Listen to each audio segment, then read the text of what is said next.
kapatid, dito na naman po kami sa gawain ng Panginoon.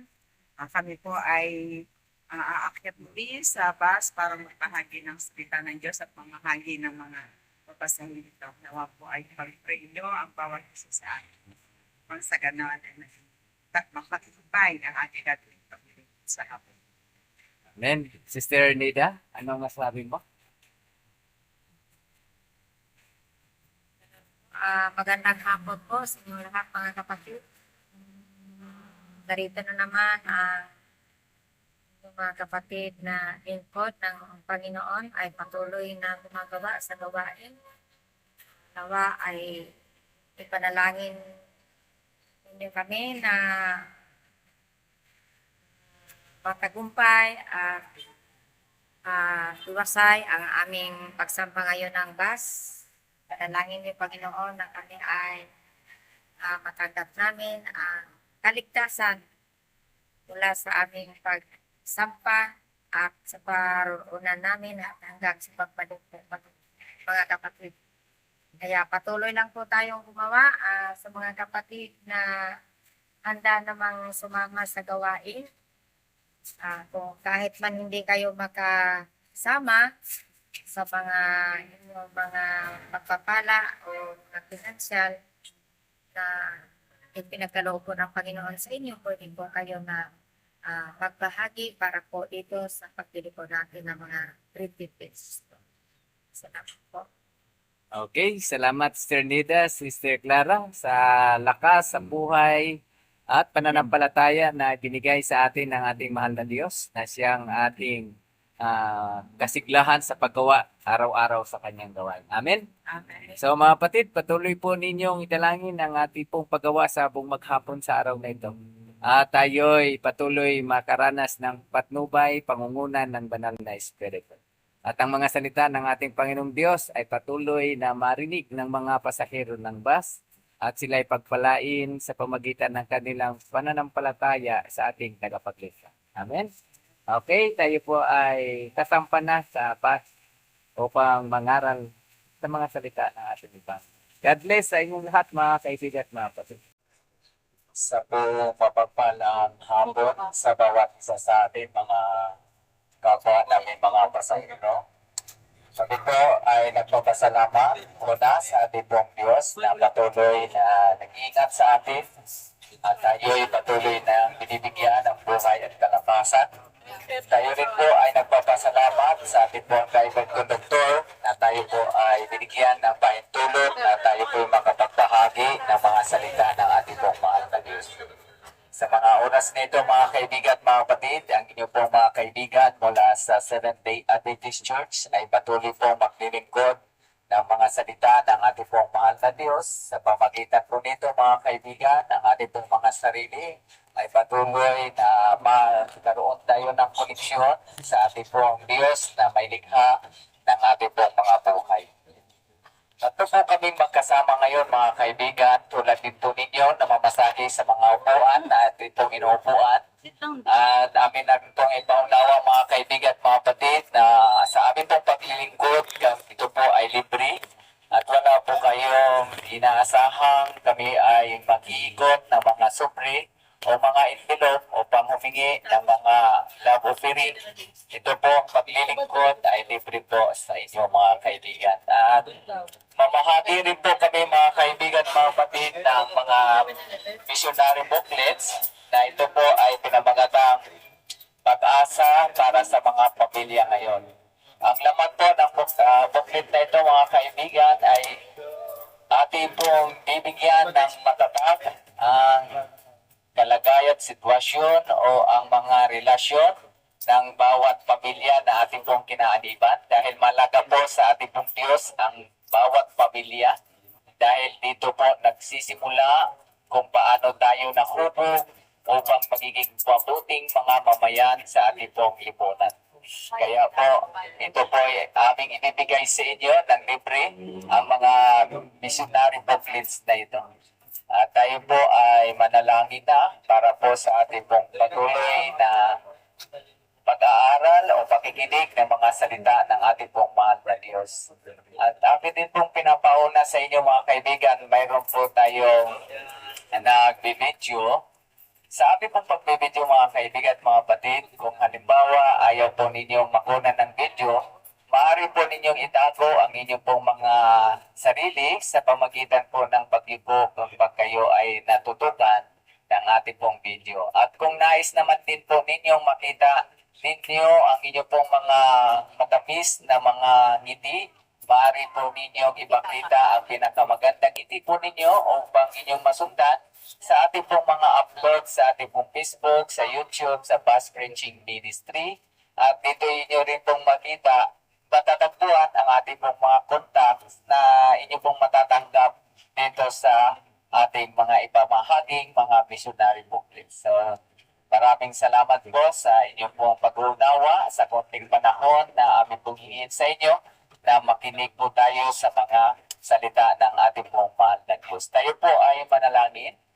Mahabagit pangyarihan naming Diyos ng tahanan sa mga langit sa oras na ito, Amang Banal. Maraming salamat po na kami ay inyo pong biniyayaan ng isang mahalagang pagkakataon na makarinig kami ng iyong pong mga salita. Ang aming pong dalangin ng Diyos ng lahat ng aming mga kababayan sa loob ng bus na ito ay patuloy po ninyong ingatan. Lalo na po Diyos sa mga lugar na kanila pong patutunguhan. Sila po ay makarating na maluwalhati at matagumpay, ligtas sa anumang uri ng pagpapakan ng buhay at makauwi din po sa mga tahanan kung saan sila po ay nanggagaling. Kaya din naman ang driver at konduktor, patuloy silang magbalait sa kanilang pong pagbiyahe sa buong maghapon sa araw na ito, ang pagbabalang pinansyal at iba pang mga kaligtasan na kanila pong kailangan sa kanila pong pagbabiyahe, patuloy po ninyong ipagkaloob o Diyos. Maraming salamat po sa inyong pong pagdinig sa aming dalangin, patawad sa aming mga kasalanang nagawa, ang lahat itinig namin sa pangalan po ng aming Panginoon Jesus. Amen. Okay mga mahal kong mga kapwa pasahero, ang ating pong magiging paksa sa mga oras na ito, ating pong pinamagatang ang kasalanan. Mga kaibigan, mga kapatid, ano po ba ang kasalanan mula sa banal na kasulatan o kaya sa Biblia? Mga kaibigan, ang kasalanan po ay tinatawag po ng Biblia na paglabag sa kautusan ng Diyos. Dahil ang bawat lumalabag sa kautusan ng Diyos ay kasalanan. So yun po ang kasalanan na binigay ng Biblia kung paano natin unawain ang salitang kasalanan.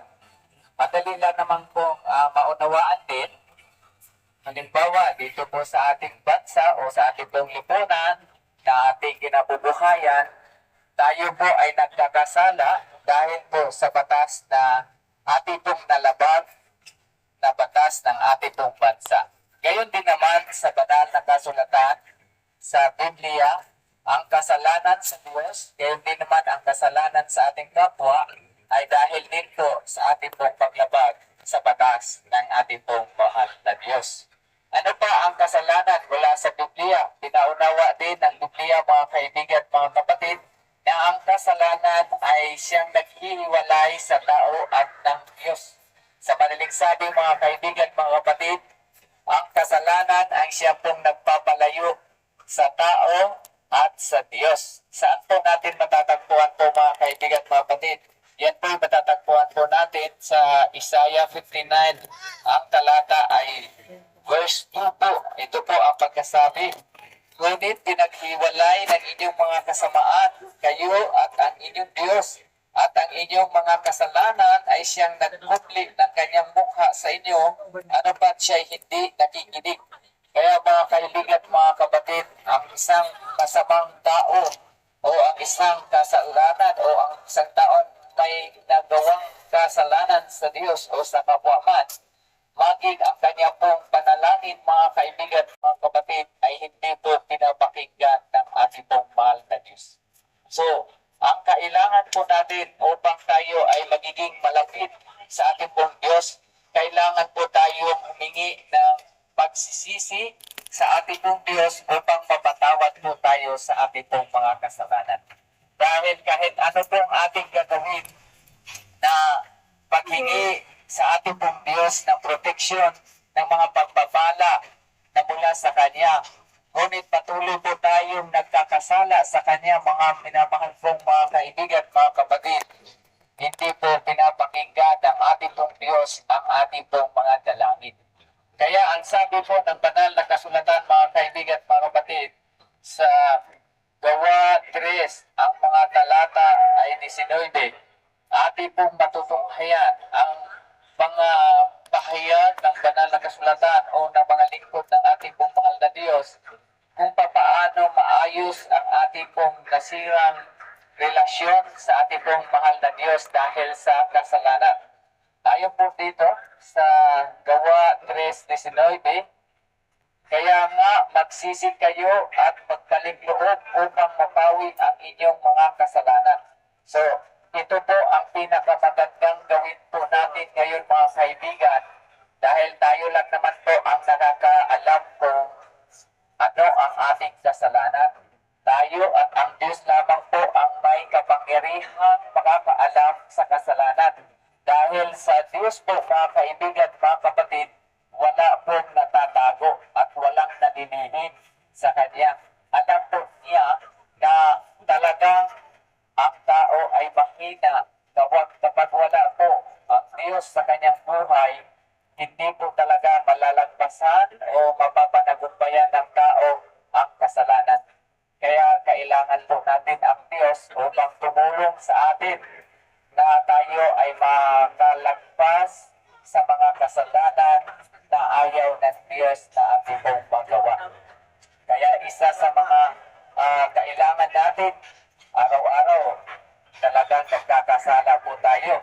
Hindi lang sa ating pong mga pagsasalita, maling sa ating mga iniisip o sa ating mga gawa, tayo po ay nagkasala sa Diyos, hindi naman sa ating pong kapwa, mga kaibigan, mga kapatid.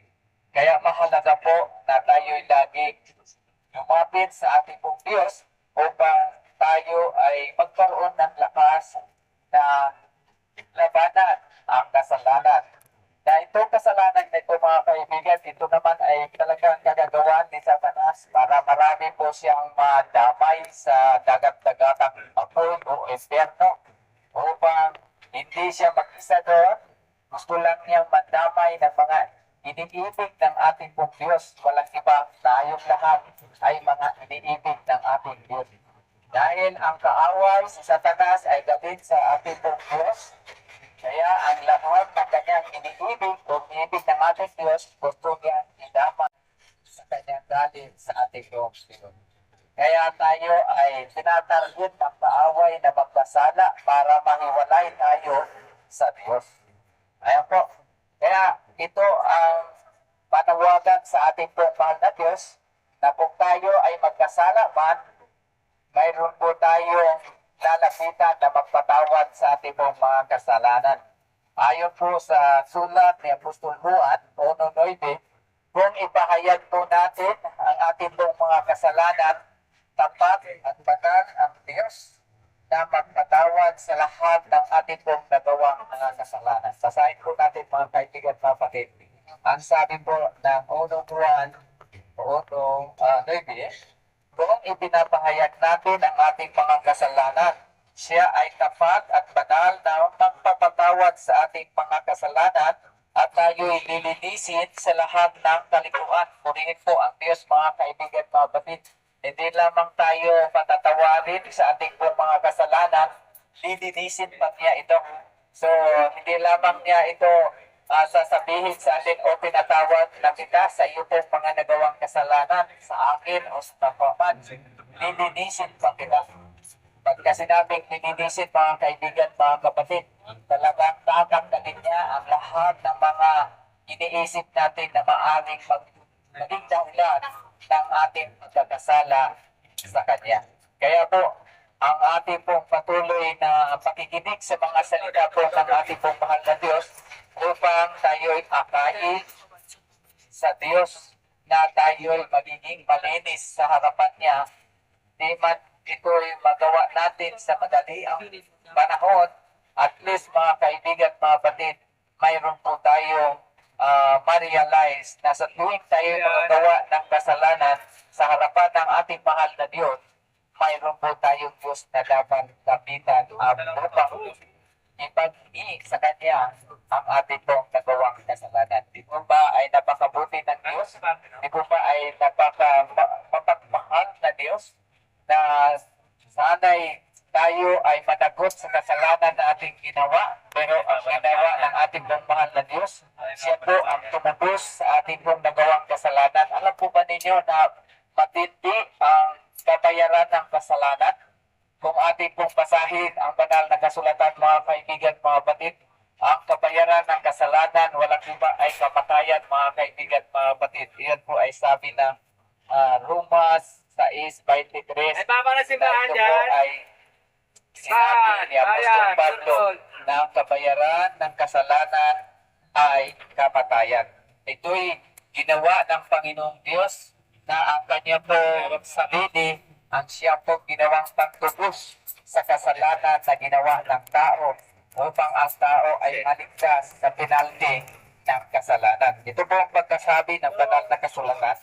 Sapagkat ang kabayaran ng kasalanan ay kamatayan, ngunit ang kaloob ng Diyos na walang hanggan ay buhay na walang hanggan. O ang kaloob ng Diyos na walang bayad ay buhay na walang hanggan kay Kristo Jesus na Panginoon natin. So, napakabuti po ng Diyos, mga kaibigan, mga kapatid, na bagamat tayo ang siyang nagkasala, pero ang Diyos po ang nagbayad sa ating pong mga kasalanan. Yun po ang dahilan, mga kaibigan, mga kapatid, na ang ating pong Panginoong Diyos, ang Panginoong Jesucristo ay namatay doon sa cross dahil sa pagtubos sa ating mga nagawang kasalanan.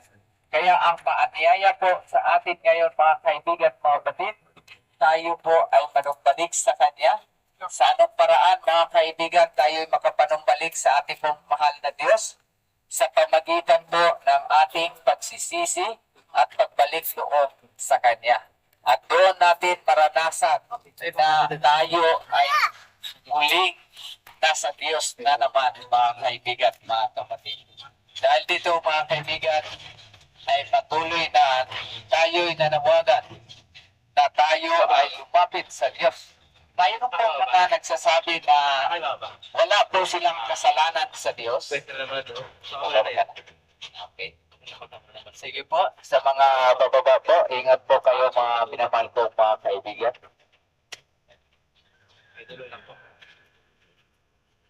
Baba po at sa plaza po ha. Ayan po, ay baba po kayo. Pasok po kayo, sir. Plaza na po baba natin ha. Plaza. Okay, tama ng plaza.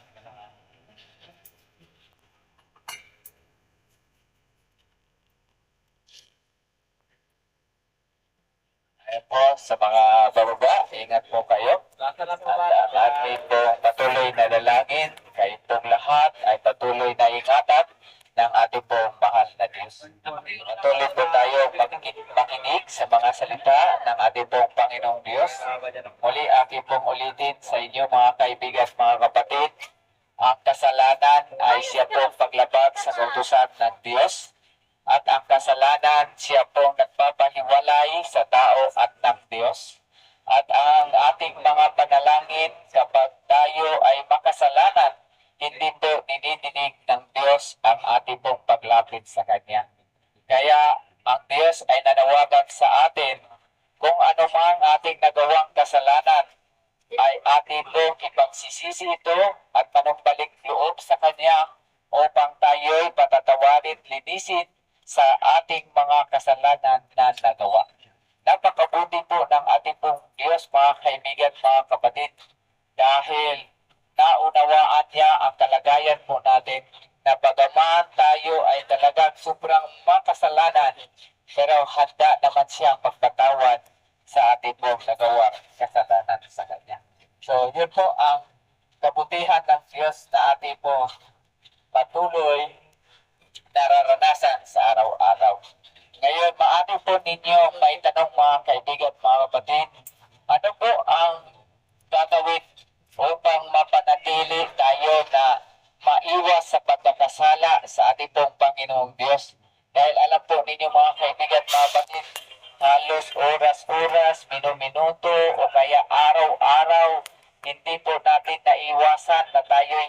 pagkakasala sa Diyos. Talagang nagkakasala ang tao, hindi lamang sa pagsasalita, maging sa ating mga kaisipan. Tayo ay nagkakasala sa Diyos at sa ating pong kapwa. Mayroon pong paalala o mayroon pong mga pamaraan na ipinakita at pinapahayag ng banal na kasulatan kung paano tayo ay mapanatili na maging mabuti sa harapan ng ating pong mahal na Diyos. At sabi po ni Apostol Juan sa sulat niya, Juan 5:39, kung patuloy po nating sasaliksikin ang banal na kasulatan, ang